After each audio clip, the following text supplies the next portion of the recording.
Hola chicos, buenas noches. Bien, el día de hoy vamos a continuar con la clase que estaba pendiente de anestesias regionales. ¿Ya? A ver, por favor, comiencen. Buenas noches, doctor. Buenas noches. Doctor, buenas noches. Bueno, doctor, buenas noches. Y compañeros en general, perdón. Ay, ¿dónde está? Un momento, doctor. Por favor. Ya, buenas noches, doctor y compañeros en general. Bueno, en esta oportunidad, a mi grupo nos ha tocado exponer anestesia regional. Bueno, vamos a hablar sobre ello. Ay, ya.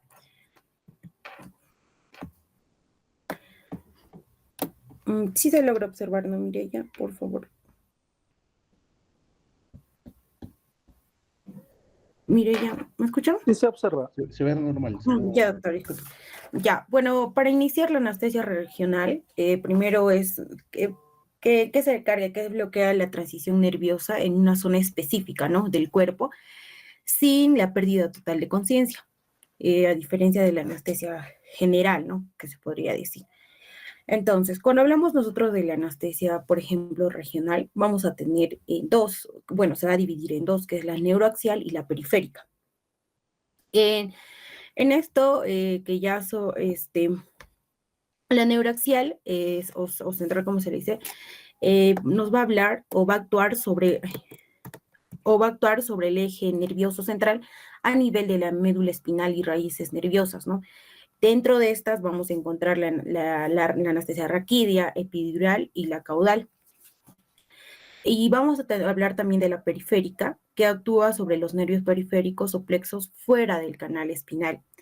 Y dentro de estos vamos a tener pues lo que viene a ser el bloqueo del plexo, la braquial, femoral, asiática, axilar, ¿no? De todo ello. Por ejemplo, en los bloqueos nerviosos neuroaxiales, existen tipos de bloqueos neuroaxiales, como ya les venía a hacer el ejemplo, que vamos a hablar sobre, vamos a iniciar con los neuroaxiales. Tenemos el bloqueo espinal o raquídea, como más lo conocen, el bloqueo epidural o peridural, pero le conocen más por el nombre epidural, y el bloqueo caudal que les mencionaba. En cuanto primero iniciar a su anatomía, conocer muy bien, primero vamos a ver que el nivel del L1 al L3, del L1 al L3, la médula espinal deja de ser un cilindro y pasa a tener distintos filamentos, ¿no? Que estos van a conformar la cola de caballo, como se le dice el sacro, ¿no?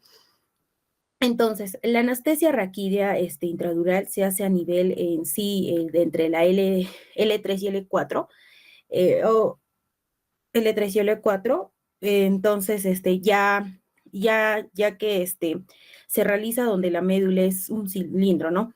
Y no donde hay diversos filamentos, se podría decir. Entonces, en sí, las vértebras a nivel lumbar tienen un cuerpo vertebral, una apófisis espinal a nivel de la médula, y posterior, estas pues se pueden, estas son las que se pueden llegar a palpar, ¿no? Y la hace la persona pues quien va a realizar el procedimiento. Y las apófisis transversas y las laterales también, ¿no? Las transversas y las laterales.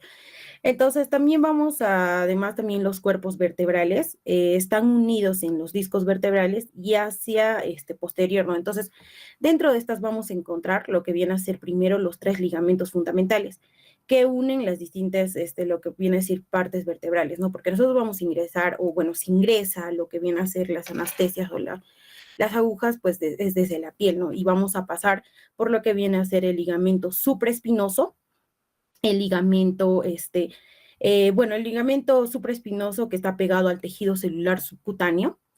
Vamos a pasar por el ligamento interespinoso que une la apófisis superior con la inferior. Vamos a pasar por el ligamento amarillo.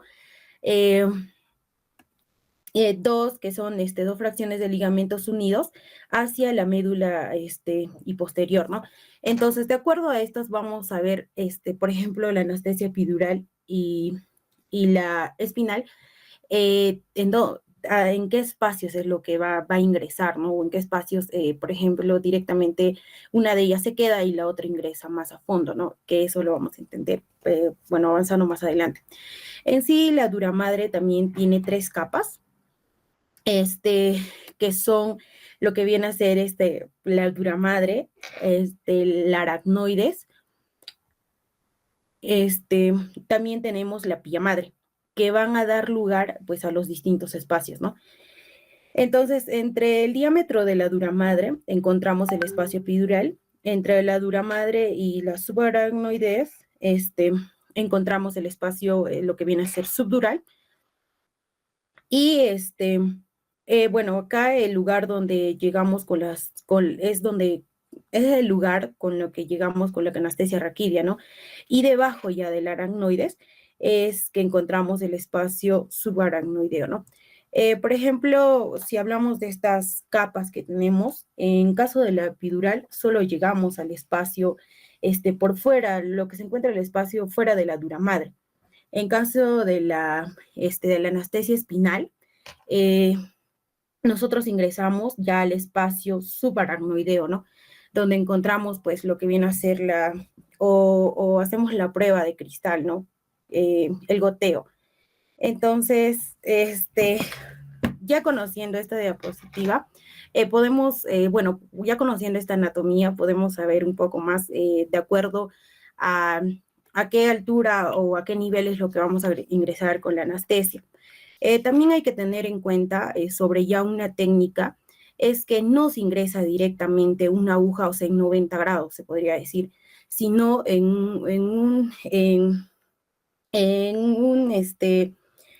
sino en forma oblicua, ¿no?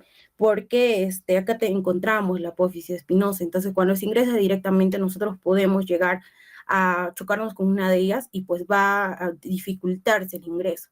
Entonces es cuestión de técnicas y también pues para estas anestesias se necesita, sí, pues un especialista, ¿no? Más que nada para lo que viene a ser el epidural, porque sí es un poco más complicado y nos trae más riesgo lo que viene a ser. En cuanto nosotros hablamos a la anestesia caudal, por ejemplo, aquí tenemos, tiene en sí que ver con tiene que ver mucho con la anestesia caudal. Hay que tener en cuenta que para la anestesia caudal, pues se realiza a nivel del hiato, ¿no? Del hiato, del conducto sacro, que es la unión del sacro con la coxis, y que por sí el sacro es un hueso, pues, bastante complejo por la estructura que tiene, ¿no? Entonces, en aquella imagen se ve un sacro de la anatomía normal, pero el sacro suele tener muchos variantes, y que muchas veces, pues, esto hace difícil encontrar el hiato del conducto sacro, que puede ser más grande, más pequeño, y pues esta varía mucho en sí, ¿no? Entonces, también esta anestesia pues se hace más en pediátricos, donde todavía los huesos están en formación y eso pues nos trae que aún es más complicado, ¿no? Más complejo, como acá vemos. Bueno, para pasar a la anestesia raquídea, para hablarles, existen 3 tipos, como les venía mencionando, el tipo intradural, epidural y el caudal. Ante esto, vamos a ver que lo que viene a ser la epidural, ingresamos, ¿no? Lo que viene a ser por fuera de la dura madre. Y en la anestesia espinal es directamente ya, o bueno, entramos al espacio subaracnoideo entre la L3 y la L5. Hay que recordar que estos son directamente bloqueos nerviosos y hay que tener mucho cuidado, o bueno, tener técnica en cuanto a realizar estos tipos de anestesia. Para sus indicaciones, tenemos, por ejemplo, que saber primero, y que se debe de saber es el tiempo de la cirugía, porque existen fármacos que van en relación a esto, o bueno, los fármacos que vamos a ingresar con la anestesia tienen un tiempo limitado. Entonces debemos de conocer cuánto tiempo, por ejemplo, va a durar la cirugía. A veces también se tiene que tener en cuenta un médico, ¿no? Por ejemplo, varía en cuanto al procedimiento. Entonces ya son más métodos de cálculo, se podría decir. Tenemos la cirugía también, bueno, se utilizan cirugías de abdomen inferior, cirugías de órganos pélvicos, cirugías traumatológicas de miembros inferiores y cesáreas, ¿no? En cuanto aquí, una pregunta que se les podría hacer, bueno, si tienen pareja o tíos o lo que sea, bueno, la pregunta es, ¿qué anestesia, si tuvieras tu pareja, pensarías en ponerle? ¿Si una epidural o una espinal? Y eso, bueno, se los dejo. En cuanto a las indicaciones, la anestesia intradural pues es un procedimiento de duración conocida que afecta a extremidades inferiores, peritoneo, cintura pélvica, todo lo que viene a ser órganos o lesiones de miembro inferior, ¿no? Entonces, para la cirugía de columna lumbar, abdomen superior, también utilizamos. La anestesia epidural, allá, se utiliza en extremidades inferior, el periné, la cintura pélvica o partes inferiores del abdomen, la anestesia quirúrgica más prolongada mediante la colocación de un catéter. Esto, en cuanto a esto hay una diferencia, cuando nosotros realizamos una anestesia intradural, entramos al espacio, lo que viene a ser aracnoide, ¿no? Entonces, es solo una entrada, no es que nosotros ponemos un catéter y pues después de un tiempo o cuando ya pasa la anestesia, volver a aplicar, no es algo difícil, no le vas a volver a sentar al paciente en plena cirugía y le vas a colocar más lo que viene a ser este anestésico, ¿no? Entonces, es algo que por eso es lo que se requiere bastante el tiempo. Ahora, en la anestesia, lo que viene a ser epidural, sí hay vías de catéter donde sí puedes seguir introduciendo, pero de cierta manera, tienes que, obvio, también saber el tiempo y no es tanto que te puedas, o sea, seguir, dar más anestésico, ¿no? Es como les menciono, técnica y en cuanto a la duración del tiempo. Bueno, también tenemos las contraindicaciones. Bueno, primero, una contraindicación que es bastante, que es el rechazo del paciente. También, bueno, está contraindicado en infecciones o lesiones de sitio de punción, septicemia o bacteremia, meningitis, tener mucho cuidado con las coagulopatías, pacientes anticoagulados, hipertensión, eh, alergias, malformaciones, imposibilidad de mantener la posición y todas estas, ¿no? Pero antes de ella, pues tener que nosotros realizar una buena historia clínica o por lo menos realizar una buena historia clínica, ¿no? Más que nada con los especialistas de anestesiología que pues se encargan de ello.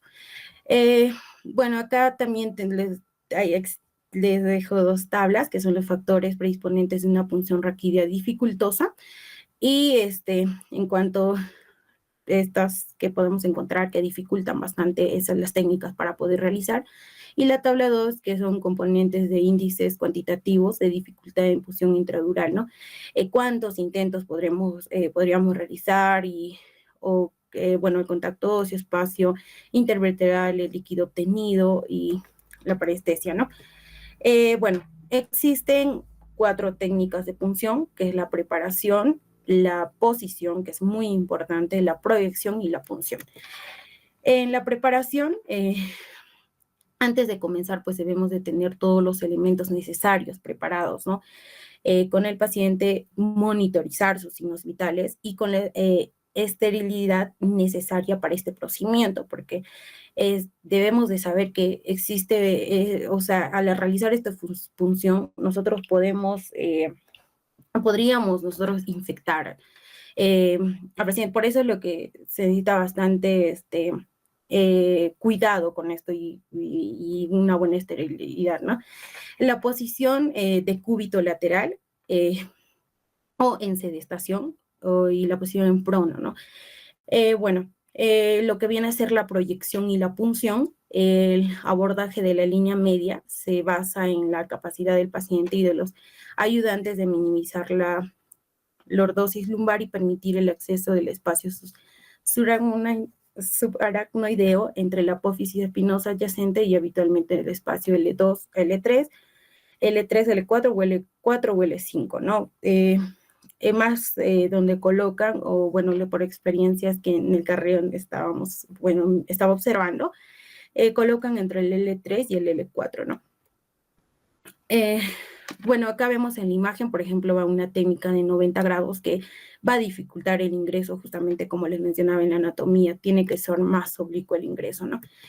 Eh, Existen tipos de aguja. En los tipos de aguja, por ejemplo, el introductor se utiliza para evitar la contaminación de lo que viene a ser el volumen líquido raquídeo eh, con las células de la epidermis, también espinas viscerales, lesiones más al tener el borde más filosos, por lo que tiene mayor índice de cefalea postpunzal, ¿no? Genera un orificio y altera la circulación del LSR, ¿no? Y la espinal punta de lápiz, que es la que más se conoce para lo que viene a ser la anestesia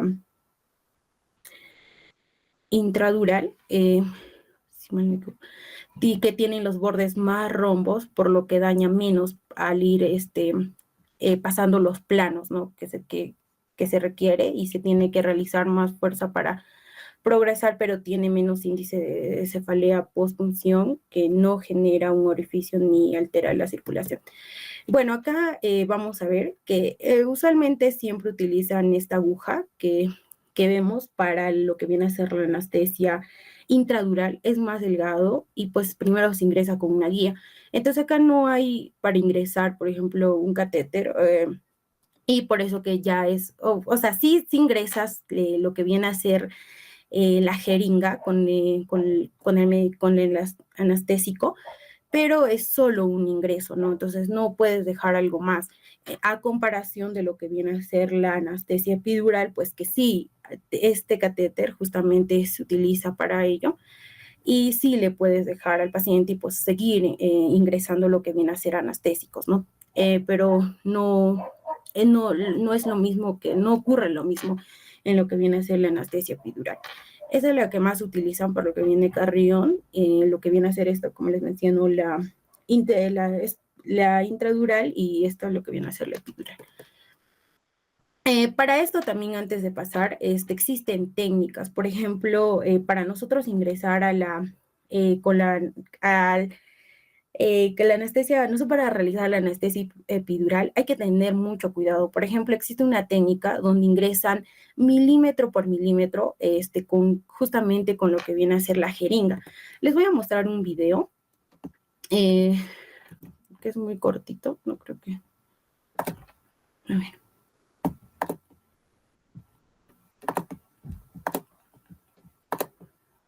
Ah, sí, logran ver. Ahí ya está. Ya.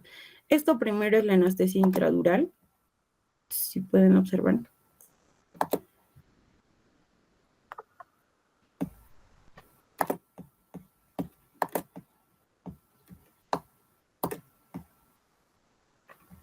Está cargando ahí. Ay, no.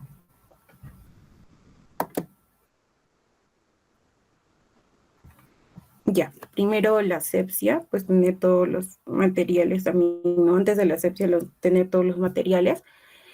Posterior a ello, la asepsia. Eh, el paciente pues está en sedestación. Bueno.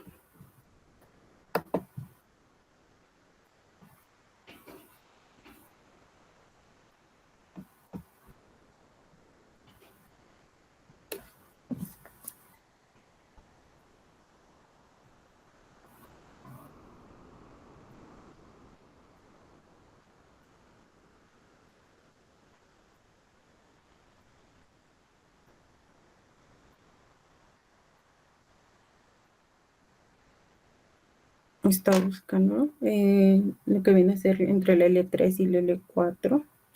Y es a la altura también de las... ya, ahí.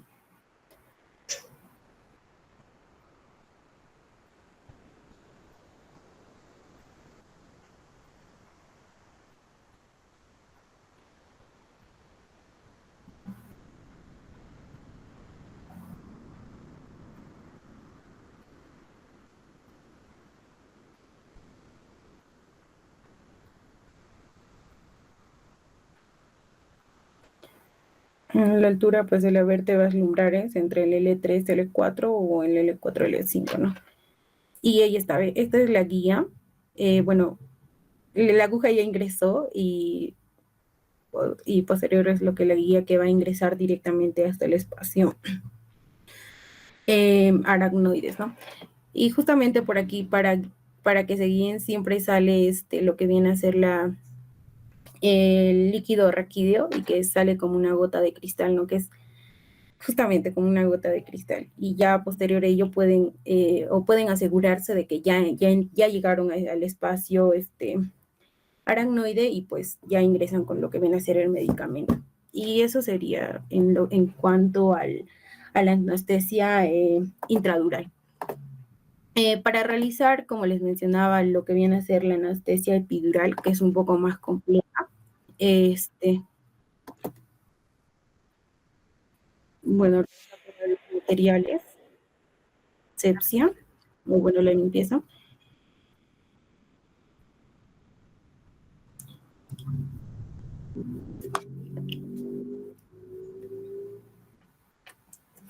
Ahí veo las vértebras,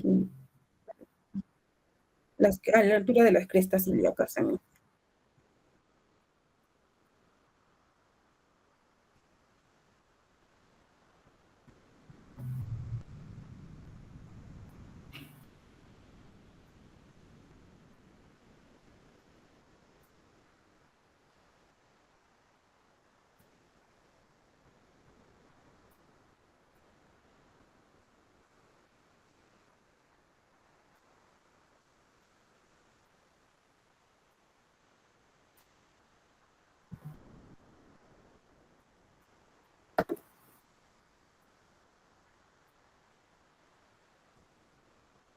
Ahí va a ingresar.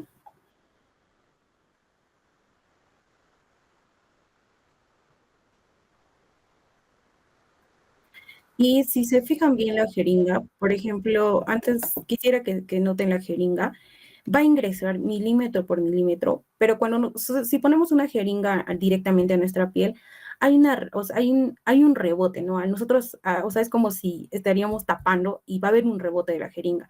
Es lo mismo, va a haber ese mismo rebote, va a existir, y por eso que se pasa milímetro por milímetro, porque cuando nosotros llegamos ya al espacio, lo que viene a ser a la dura madre, la aguja se va a ir, o sea, como que, no, la jeringa se va a ir de frente, o sea, y ya ahí vamos a saber que ya estamos a ese nivel. Por eso es que hay que tener mucho cuidado porque pues si nos pasamos también lesionamos mucho, ¿no? Y también tienen unas consecuencias. Y hay consecuencias. Ahí vemos, si ven la jeringa, mira, hay un rebote. Ay, Dios. Ya. Y sigue ingresando.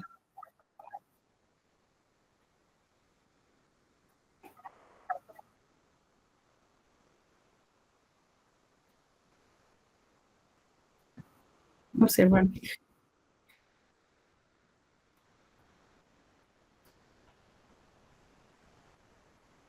Y ven ingresar.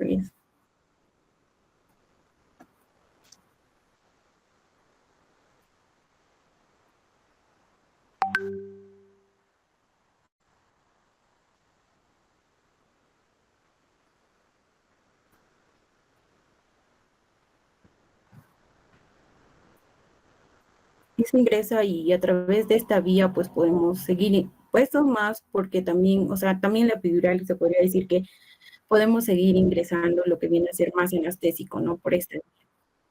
Y en eso pues sería algo bueno, pero también hay que tener mucho cuidado.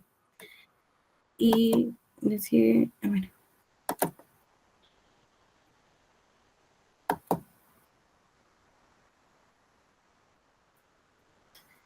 Ingresa el anestésico. Y bueno, aseguran, ¿no?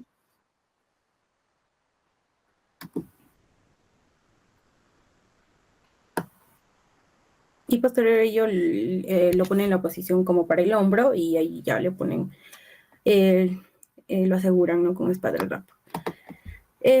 Bueno, en cuanto a los videos, estas son las dos técnicas que se realizan.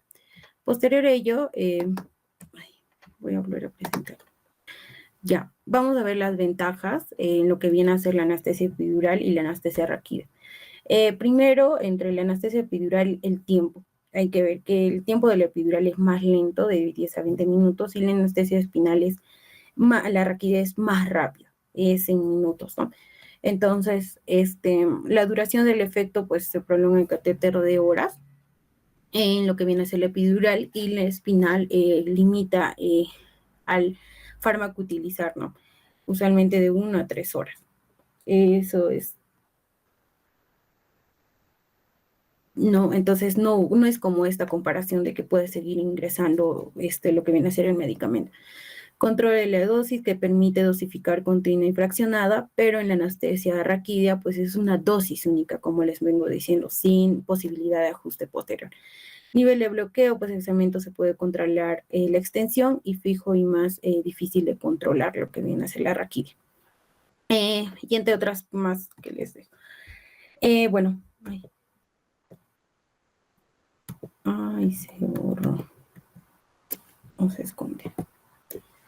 Ya, aquí tenemos, por ejemplo, una vez que se ha administrado el anestésico intradural, al comienzo de la acción, la extensión y la calidad del bloqueo sensitivo y motor deben valorarse, a la vez que monitorizarse también la frecuencia cardíaca y la presión sanguínea arterial, ¿no? Entonces, para nosotros ver a qué nivel ha llegado la anestesia, hacemos lo que viene a ser o se utiliza la sensibilidad del frío. ¿Cómo? Agarramos algo frío, como se dice, algo metal, pero que esté frío, y le colocamos, por ejemplo, empezamos desde la mano de la persona, pasamos de la mano, el brazo, al hombro, y vamos bajando el pecho y vamos bajando. Entonces, en cuanto nosotros encontremos, y a la paciente le vamos preguntando, ¿sientes frío? ¿Sientes frío? Y la paciente te va a decir que no, que no, que no. O sea, que sí siente frío, y cuando diga que no siente frío, a ese nivel es que está la anestesia. Es la misma técnica que podemos utilizar con una aguja. Le vas punzando con la aguja, y le dices, pues te duele, lo sientes, lo sientes, lo sientes, te dice sí, sí, y en cuanto la paciente te diga no siento, es que a esa altura está la anestesia. Eso es en cuanto a la técnica.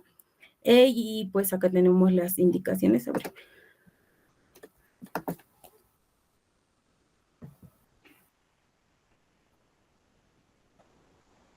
Ya. Tenemos, por ejemplo, lo que viene a ser las indicaciones. Por ejemplo, para la anestesia epidural, vamos a tener fármacos como las anestesias locales. Podemos utilizar la lidocaína al 2%, la bupicaína, la ropivacaína, que estos tenemos que tener en cuenta el tiempo de duración, ¿no? Pues mi cuadro se escondió, y las dosis también iniciales, ¿no? Entonces acá la epidural se usa mayor volumen para que el anestésico difunda varios segmentos nerviosos. Entonces se puede administrar bolos o infusiones continuas a través del catéter, ¿no? Para controlar el dolor durante las horas, como también que se utiliza en trabajos de partos. Es en cuanto a la anestesia epidural.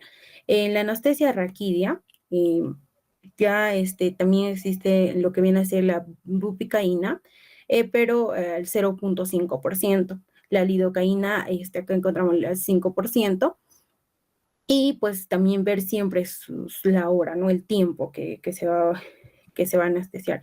Entonces acá en la raquídea pues se usa más en pequeñas dosis, porque el anestésico entra directamente al líquido cefalorraquídeo.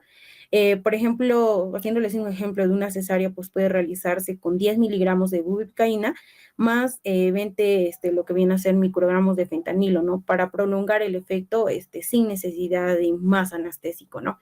Porque saben que ya no se puede ingresar más anestésico, a diferencia de lo que viene a ser la epidural. Lo que viene a ser es en cuanto a sus indicaciones.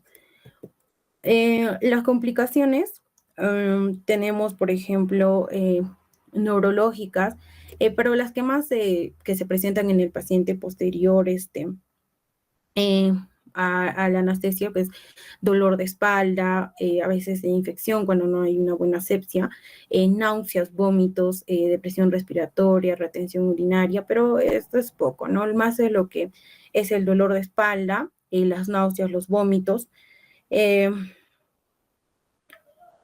y tener en cuenta también todo lo que un paciente se puede hipotensar puede ingresar a bradicardia o hasta puede ir a una parada cardíaca que no se comprende la etiología, ¿no? Eh, y porque recordamos que estamos entrando directamente pues al espacio, en lo que viene a ser por lo menos en la anestesia intradural, estamos entrando directamente al espacio aracnoide, ¿no? O sea, al espacio nervioso directamente, ¿no?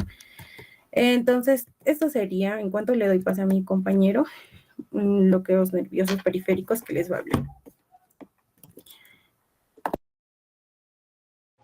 Ya, un momento, chicos, a ver, antes de que continúen.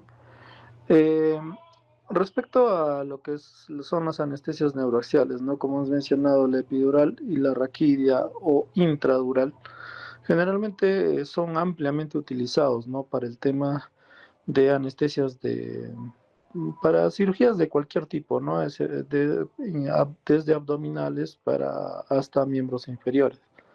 Sin embargo, hay cosas que quisiera que se remarquen.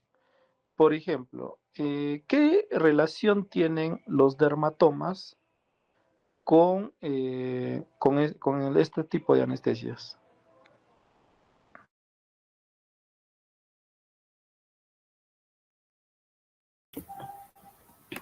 Ya, doctor.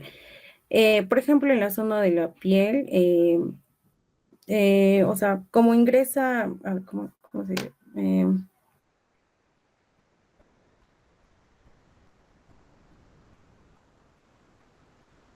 No sé, a ver,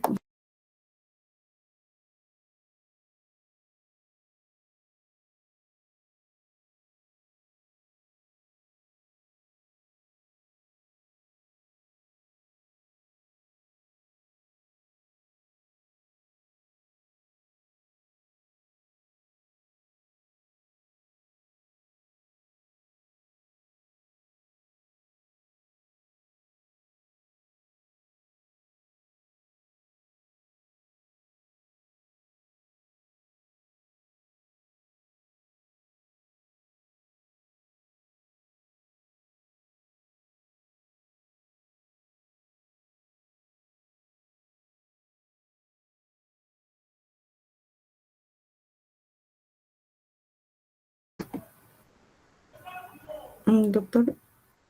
Sí, te escucho. Ya. Doctor, como acá la anestesia entra directamente, pues esto es lo que viene, bueno, se relaciona más que nada porque es lo que bloquea las raíces, ¿no? Nerviosas, ¿no? Que estos inervan, que justamente estos inervan cada dermatoma. Entonces, para ello, tiene una relación porque a nivel de esto se puede ajustar de acuerdo al tiempo que se va a introducir de acuerdo al tiempo que se va a introducir para que haya suficiente anestésicos. Ya, miren, el dermatoma tiene una relación directa y fundamental ya con el nivel de punción. ¿Ya por qué? Porque generalmente con el dermatoma, que como has mencionado generalmente la piel inervada por las fibras sensitivas de un solo nervio espinal. Entonces, por ejemplo, ¿no? A nivel del pezón está en T4, a nivel del ombligo está en T10, a nivel de L1 está en la región inguinal. Entonces, en el L3 vamos a ver las rodillas. Entonces, todo esto, estas referencias nos van a dar una idea del nivel de la anestesia, ya en la raquidia y en la epidural. Entonces, para nosotros valorar lo que estabas mencionando, lo que tenemos que tener conocimiento es de los dermatomas. Generalmente, por ejemplo, ¿no? Muchas veces nosotros pensamos que poniendo la anestesia en el nivel L2, L3, que es el más frecuente que se utiliza, vamos a bloquear desde ese nivel para abajo. Pero no es así. Si el anestésico empieza generalmente los anestésicos utilizados en anestesia raquídea, por ejemplo, son hiperbáricas. ¿A qué nos referimos? Que son más densos que el líquido cefalorraquídeo. Si nosotros mantenemos mucho tiempo al paciente sentado, el anestésico se va a ir a los niveles más inferiores, por ejemplo, a S1, S2. ¿Y qué es lo que vamos a bloquear? Vamos a bloquear la sensibilidad a nivel de glúteo, del tobillo y de la pie, y del pie, pero no de la rodilla, no del abdomen. Entonces, todas estas referencias anatómicas, principalmente relacionadas con los dermatomas, es lo que nos va a dar a nosotros el nivel, generalmente la posición del paciente, el volumen del anestésico, ¿ya? Y también el tiempo en el cual, el tiempo de latencia que nosotros vamos a querer requerir, ¿no? Porque cuanto más tiempo, como les digo, nos demoramos en colocar, el anestésico por gravedad va a tender a ir a niveles más inferiores, ¿ya? Eso es uno. Ahora, entonces, chicos, desde ahora les aviso, preguntas de examen, dermatomas, ¿ya? ¿Qué define el dermatoma? Nivel del anestésico, ¿ya? Entonces, ahora, una segunda pregunta. ¿Cuál es el principal efecto adverso de las anestesias neuroaxiales?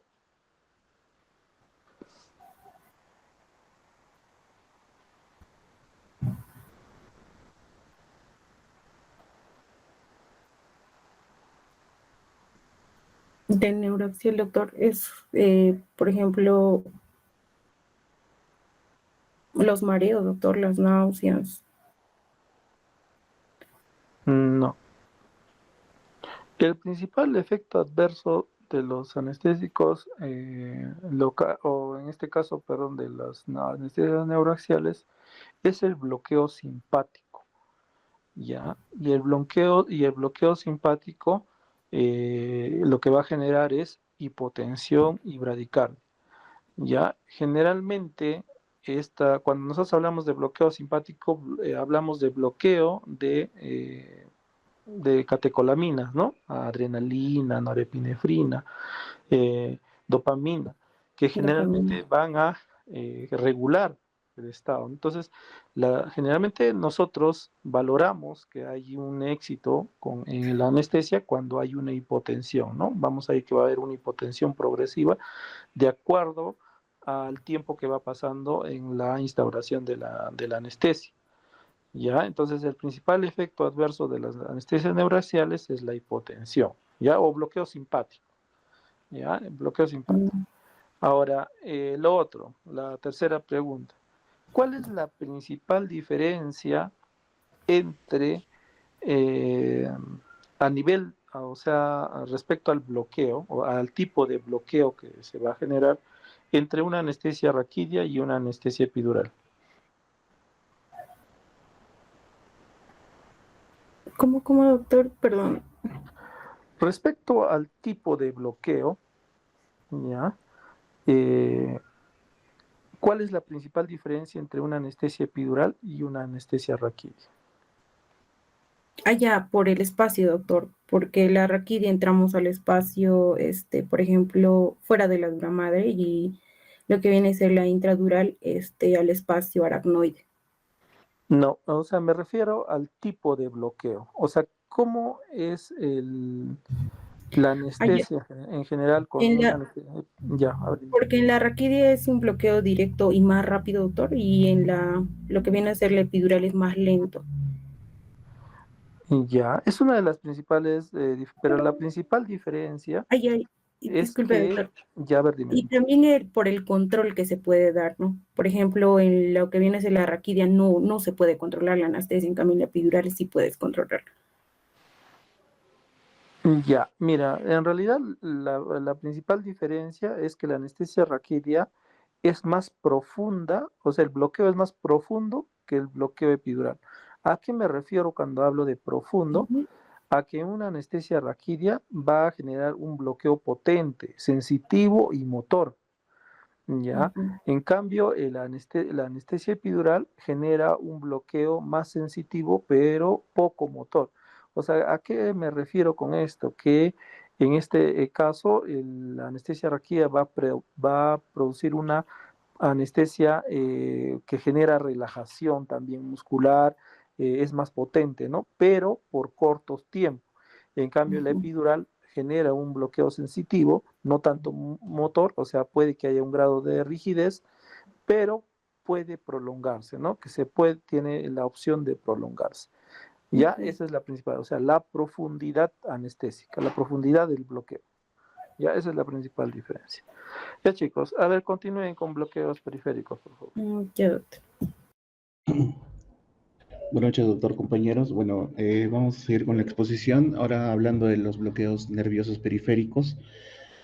Bueno, estos se van a definir por la inyección anestésico local, ¿no? Ya que se puede dar adyacente a un nervio o a un plexo.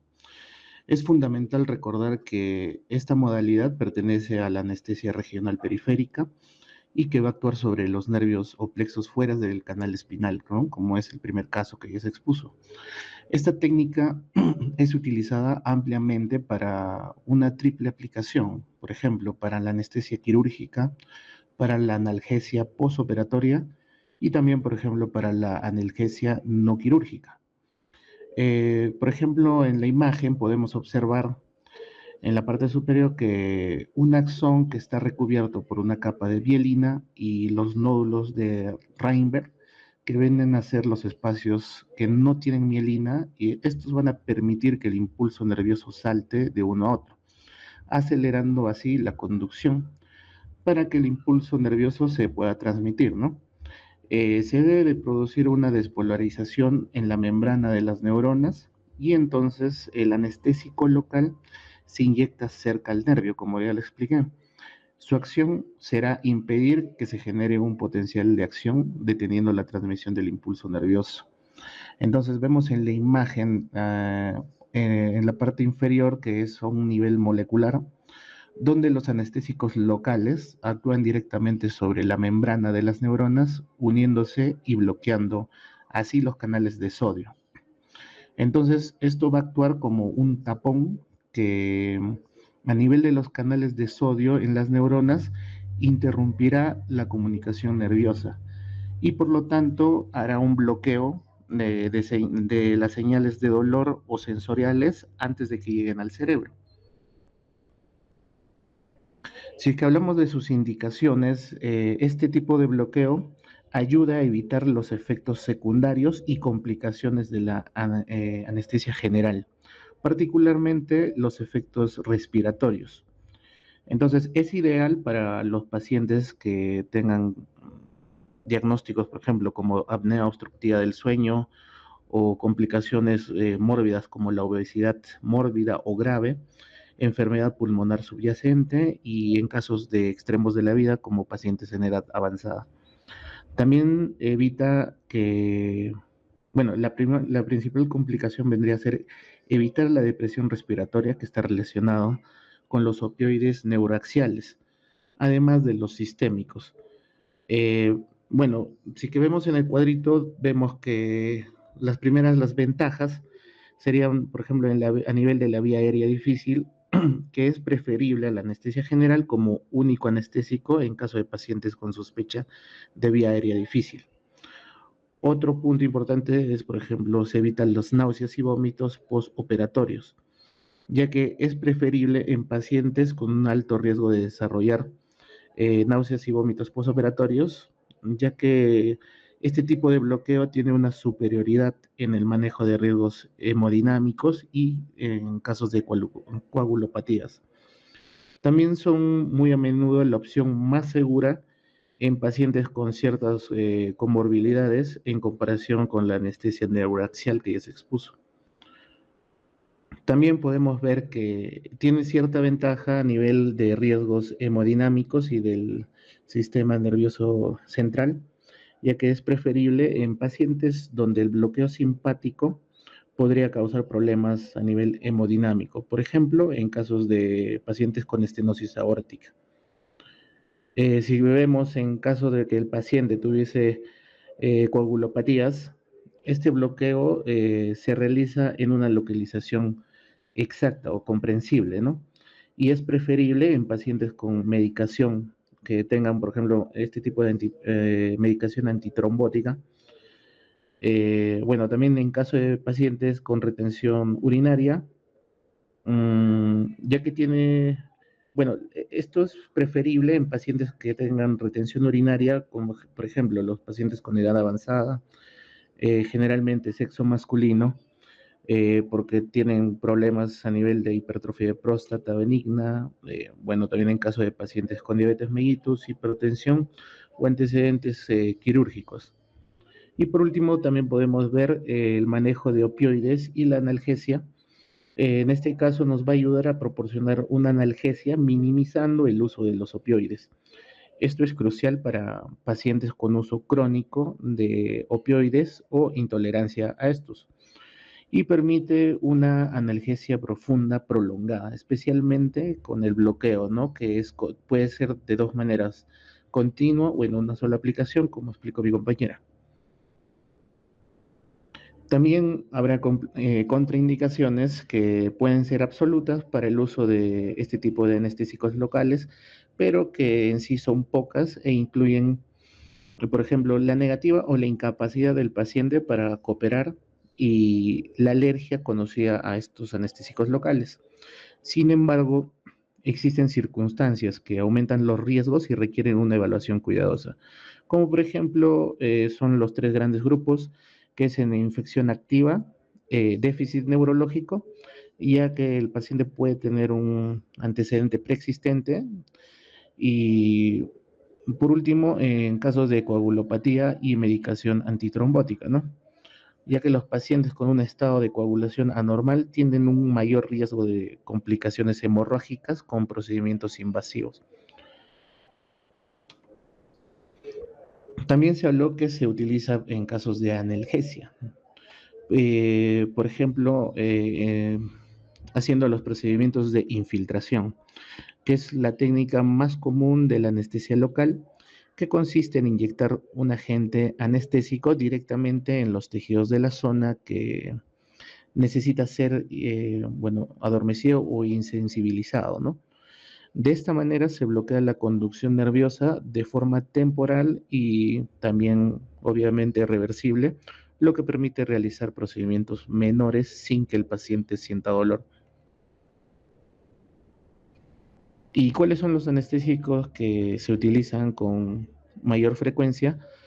Es muy importante la elección del anestésico local, ya que sus propiedades van a determinar en sí el tiempo de inicio de acción y la duración de la analgesia, como vemos en el cuadro, ¿no?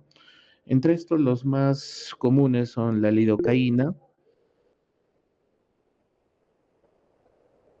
Doctor, vamos a pasar a otro Meet, ya se va a cerrar justo, por favor. Disculpe.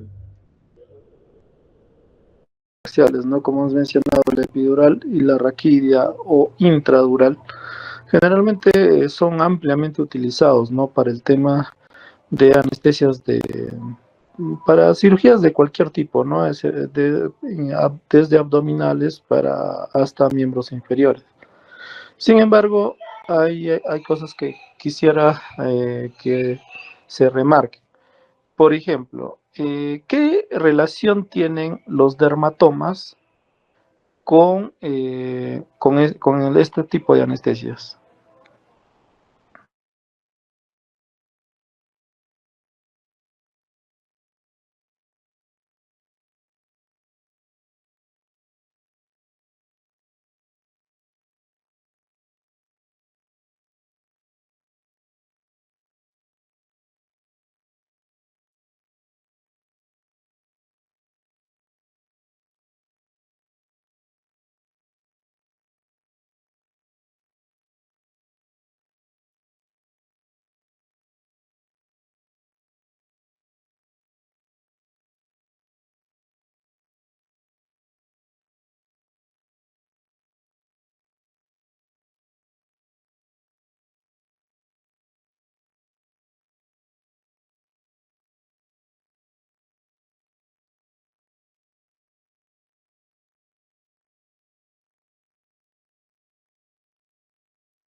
Sí, te escucho.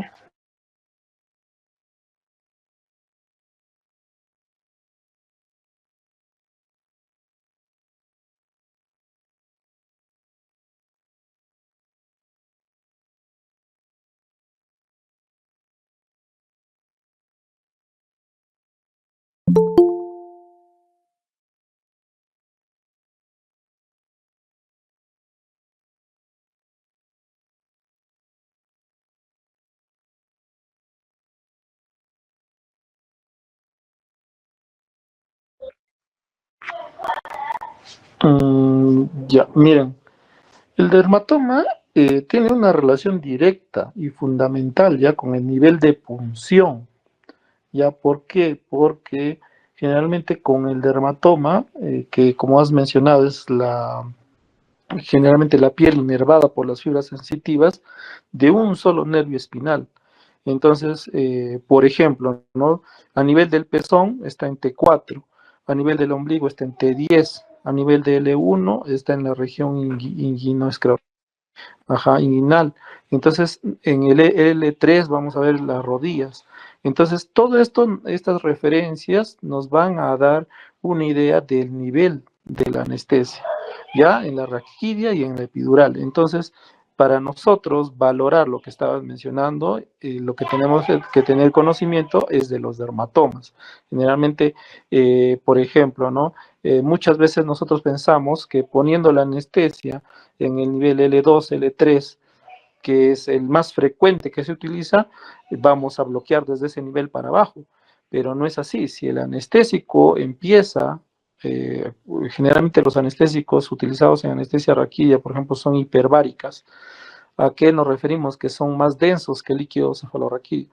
Si nosotros mantenemos mucho tiempo al paciente sentado, el anestésico se va a ir a los niveles más inferiores, por ejemplo, a S1, S2. ¿Y qué es lo que vamos a bloquear? Vamos a bloquear la sensibilidad a nivel de glúteo, del tobillo y de la pie, y del pie, pero no de la rodilla, no del abdomen. Entonces, todas estas referencias anatómicas, principalmente relacionadas con los dermatomas, es lo que nos va a dar a nosotros el nivel, generalmente la posición del paciente, el volumen del anestésico, ¿ya? Y también el tiempo en el cual, el tiempo de latencia que nosotros vamos a querer requerir, ¿no? Porque cuanto más tiempo, como le digo, nos demoramos en colocar, el anestésico por gravedad va a tender a ir a niveles más inferiores, ¿ya? Eso es uno. Ahora, entonces, chicos, desde ahora les aviso, preguntas de examen, dermatomas, ¿ya? ¿Qué define el dermatoma? Nivel del anestésico, ¿ya? Entonces, ahora, una segunda pregunta. ¿Cuál es el principal efecto adverso de las anestesias neuroaxiales?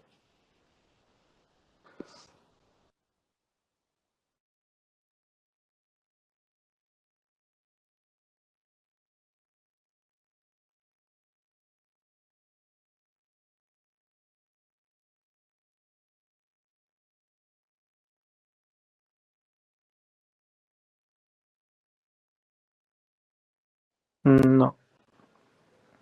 El principal efecto adverso de los anestésicos, o en este caso, perdón, de las anestesias neuroaxiales, es el bloqueo simpático, ¿ya? Y el bloqueo simpático lo que va a generar es hipotensión y bradicardia, ¿ya? Generalmente, cuando nosotros hablamos de bloqueo simpático, hablamos de bloqueo de catecolaminas, ¿no? Adrenalina, norepinefrina, dopamina, que generalmente van a regular el estado. Entonces, generalmente nosotros valoramos que hay un éxito en la anestesia cuando hay una hipotensión, ¿no? Vamos a ver que va a haber una hipotensión progresiva de acuerdo al tiempo que va pasando en la instauración de la anestesia. ¿Ya? Entonces, el principal efecto adverso de las anestesias neurociales es la hipotensión, ¿ya? O bloqueo simpático, ¿ya? El bloqueo simpático. Ahora, lo otro, la tercera pregunta. ¿Cuál es la principal diferencia entre eh, a nivel, o sea, respecto al bloqueo o al tipo de bloqueo que se va a generar entre una anestesia raquídea y una anestesia epidural.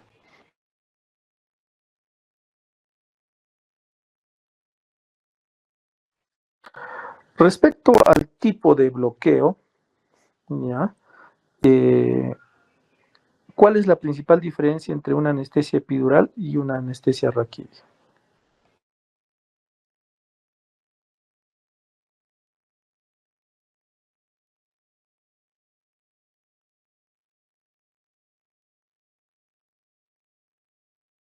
No, o sea, me refiero al tipo de bloqueo. O sea, ¿cómo es la anestesia en general con una anestesia?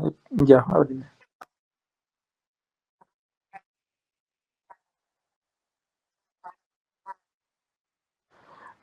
Ya, es una de las principales, pero la principal diferencia es que, ya, a ver, dime.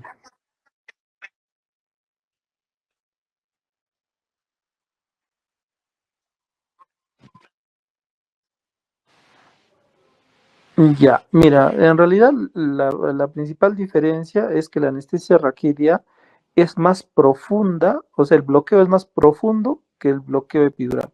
¿A qué me refiero cuando hablo de profundo? A que una anestesia raquídea va a generar un bloqueo potente, sensitivo y motor. ¿Ya? En cambio, la anestesia epidural genera un bloqueo más sensitivo, pero poco motor. O sea, ¿a qué me refiero con esto? Que en este caso, la anestesia raquídea va a producir una anestesia que genera relajación también muscular, es más potente, ¿no? Pero por cortos tiempos.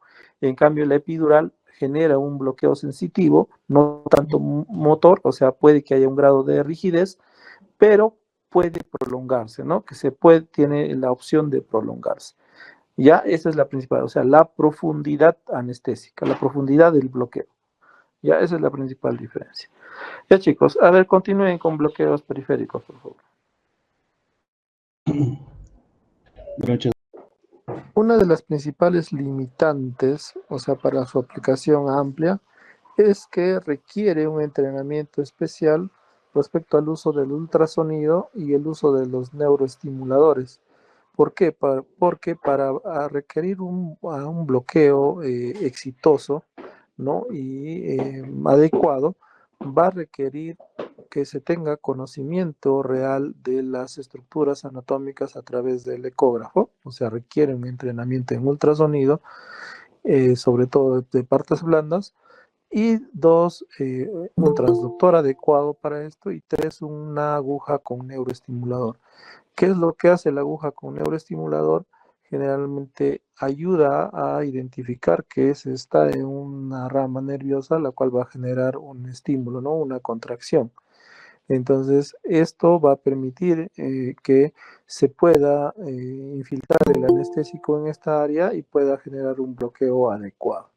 Ya, es por eso que no se aplica ampliamente, porque todo este proceso requiere como les digo, un personal adecuado, un personal entrenado, requiere un equipamiento adicional y dos, requiere un tiempo más en el preoperatorio, ¿no? Entonces, generalmente en los lugares donde se aplica esto, por ejemplo, el Hospital Loaiza es un hospital que tiene una escuela respecto a bloqueos, o Almenara también en sus áreas de cirugía de día tiene un área de bloqueos.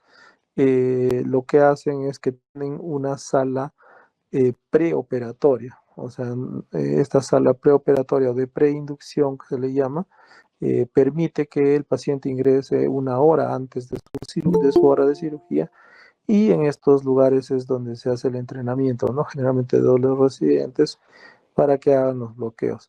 Pero de forma rutinaria, en una sala de operaciones normal, ¿no? Como por ejemplo la que tenemos acá en el Seguro, en el Carrión, o en la mayoría de hospitales, no permite esto. ¿Por qué? Porque tendríamos que darle un tiempo, aproximadamente una hora, previa a la cirugía para que se pueda dar estos procedimientos, ¿no?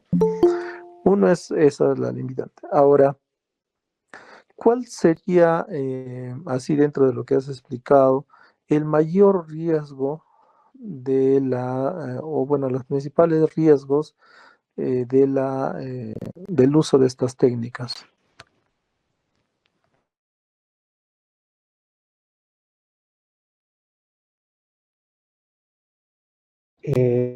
Doc, si es que, por ejemplo, el personal que no está capacitado puede crear una lesión nerviosa o también puede crear infección o hematomas, ¿no?, en el sitio de la punción. Ya, principales riesgos y los más peligrosos son dos, ¿ya? Uno es la inyección intravascular, ¿ya? Porque recordemos que todos estos plexos están cercanos al famoso van, ¿no? O sea, una vena, una arteria, un nervio.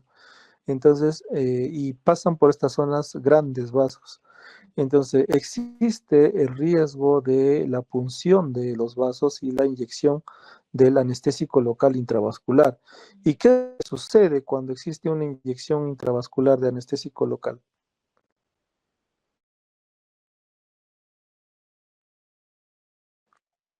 ¿Qué es lo que podría suceder con una inyección de anestésico local?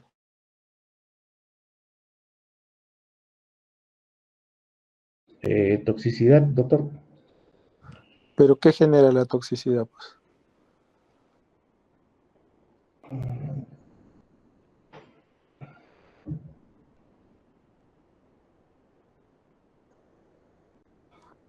una toxicidad leve puede generar trastorno de sensorio, pero una toxicidad grave, y hay que recordar que en estos puntos se utilizan volúmenes amplios de anestésico, aproximadamente 20 cc de anestésico local.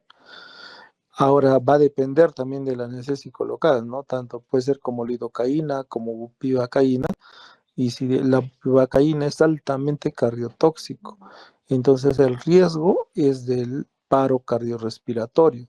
Con una infiltración aproximadamente de 5 cc de bupivacaína intravascular, puede generar un paro o un colapso cardiovascular casi irreversible.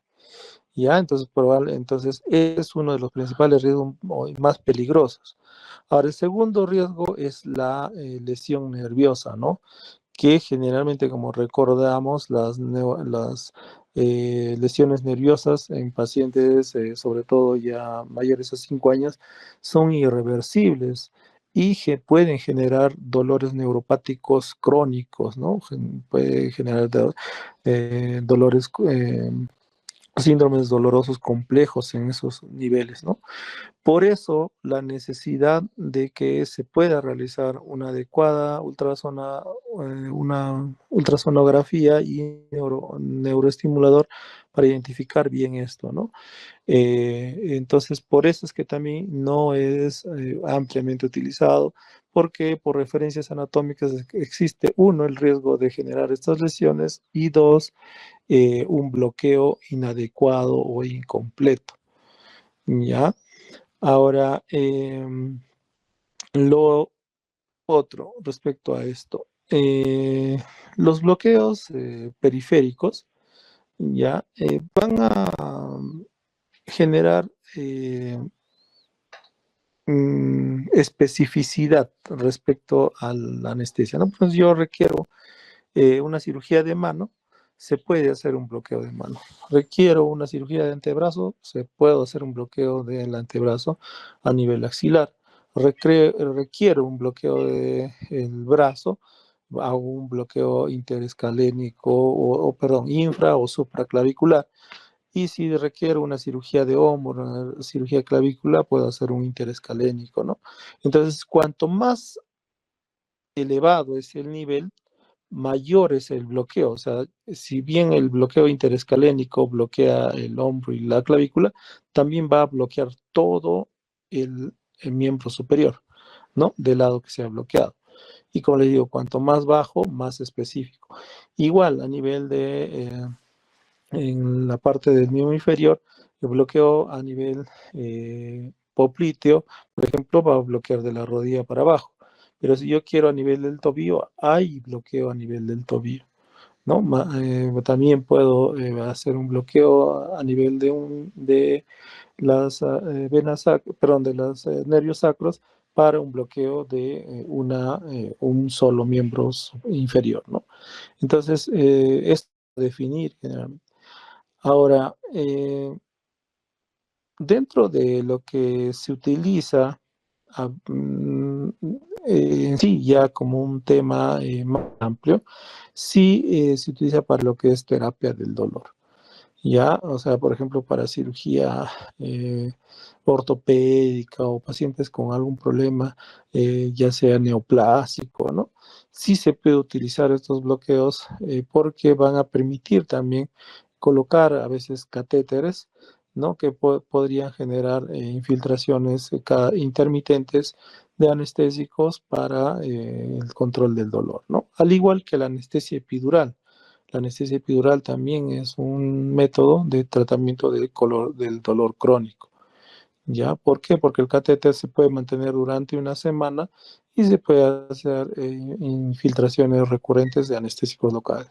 Pero no es los anestésicos locales que se utilizan en anestesia tienen mayor concentración. Y generalmente las concentraciones para dolor son en proporción 4 veces menos potente. Ya, o sea, si por ejemplo yo utilizo bupivacaína al 0,5% en anestesia raquídea o epidural, en terapia del dolor se utiliza al 0,125%. Ya, entonces esto es principalmente, chicos, no sé si tienen alguna pregunta, duda, por favor.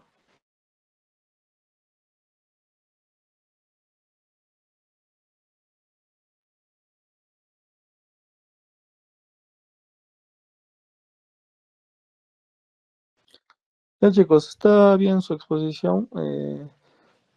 Sin embargo, en algunas cosas nos hemos ampliado demasiado, ya, pero está dentro de lo adecuado. Ya, chicos, entonces el día miércoles nos estamos viendo en clases. Para este miércoles va a haber un fast test sobre esto, sobre las exposiciones de hoy, ¿ya? Entonces, eso sería todo. Que tengan buenas noches. Hasta luego. Sí.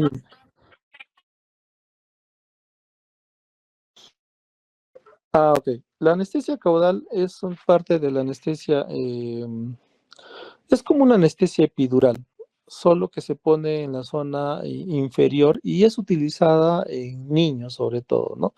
¿Por qué? Porque en el niño es difícil que un niño te colabore para una anestesia eh, epidural o raquídea, ¿no? Entonces, ¿qué es lo que se hace? Al niño se duerme al niño o se le hace una sedación profunda, se le pone en posición fetal y va a exponer el agujero del sacro, ¿no? Entonces, el agujero caudal que está por encima del pliegue glúteo y se va a ingresar hacia el espacio epidural. Generalmente, esta punción va a permitir que no haya, o sea, que haya bajo riesgo de punción raquídea o lesión específica, porque la aguja va a ir de forma cefálica, ¿no? O sea, no va a ir en la posición que perpendicular o recta sobre las apófisis espinosas, sino va a ingresar sobre el hueco caudal en dirección hacia la cabeza, ¿no? En forma cefálica. Entonces, generalmente se utiliza en niños, como les digo, y va a generar una analgesia sobre todo para la zona perineal, inguinal, sobre todo en cirugías de niños, ¿no? Para, eh, ¿cómo se llama? Estas criptorquidias, hernias en niños o fimosis, ¿no? Entonces, es una buena opción, pero como les digo, con tal de que el niño se mantenga sedado y la anestesia se dé en toda esta zona inguinal, ¿no? Pélvica. ¿Ya?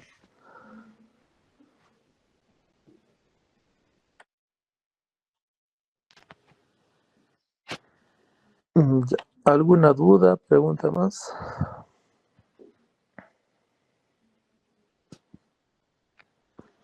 Ya. Ya chicos, entonces con eso estamos culminando. Que tengan buena noche.